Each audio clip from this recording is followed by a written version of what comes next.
अस्सलामुअलैकुम गाइस। ये मशीन कपड़े पर इस तरीके से जो फॉल्ट करती है, जिस वजह से आप लोग परेशान होते हैं।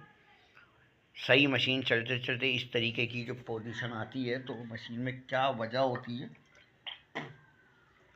किस वजह की वजह फॉल्ट की वजह से ये फॉल्ट पैदा होता है। अब ये सुई खुंडी होने की भी एक अलामत होती है, और जिससे गज़ ऊपर हो जाए और ये पोजीशन मशीन के अंदर आए कि एक टांका पकड़ के इतना लंबा टांका छोड़ना, तो ये फॉल्ट किस तरह सेट करना है। तो ये 2 से 3 चीज़ें आपने समझनी है कि किस तरीके से आपने ये सेटिंग में लानी है।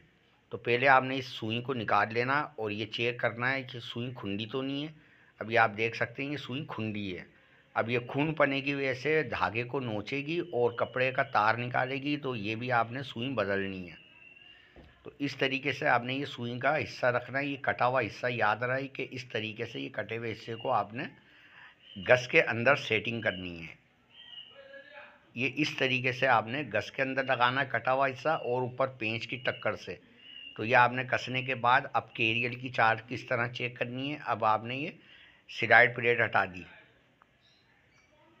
ये सुई का इस तरीके से गड्ढा रखना है, ये चीज़ सामने आना चाहिए। अभी आपने सिलाइड हटानी है और ये देखना है ये कैरियर की चाल किस साइड पर बंधी हुई है।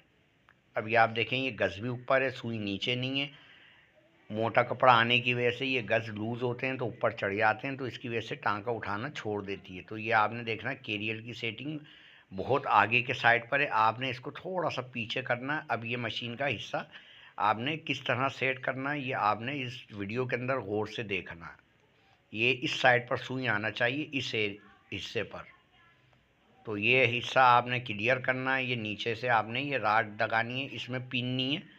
बहुत से पिन निकल जाती हैं और निकाल देते हैं, तो इस पिन की वजह से परेशानी होती है। तो ये आपने स्क्रू खोल के इस तरीके से सेट करना है, पेचकस को यहाँ लगाना है इस सेटिंग से। जब आप इस सेटिंग से लगाओगे तो पिलास की मदद से आपने कैरियर को हल्का सा नीचे करना,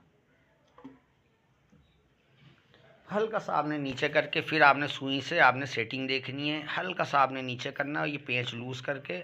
अभी आपने दोबारा सेटिंग देखनी है नाल के साइड पर कि अभी भी थोड़ा सा फ़र्क है, तो आपने इसी हिस्से को इस तरह रख के आपने राड को घुमाना है।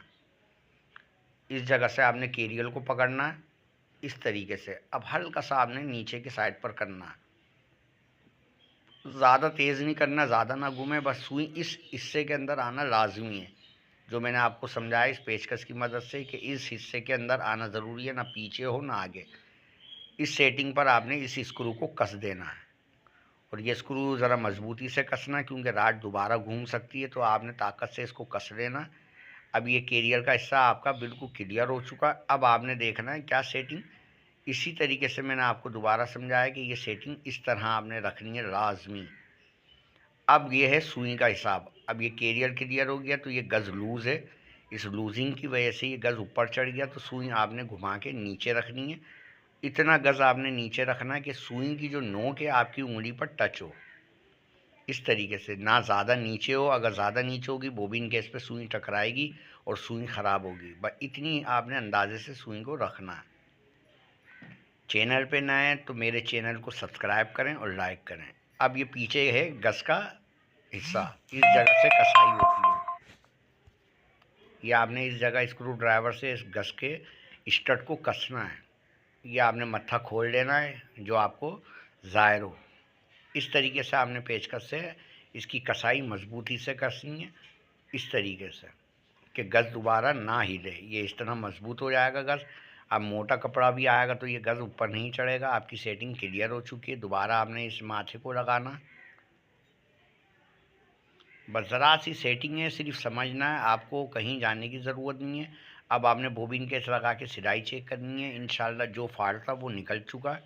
बस कैरियर की आपने सेटिंग रखनी है और गज़ की सेटिंग आपने सही बांधनी है। तो ये टाप देना और धागा ना उठाना, ये प्रॉब्लम आपका सब ख़त्म हो जाएगा। इस तरीके से आपने मशीन की सेटिंग लाजमी करनी है।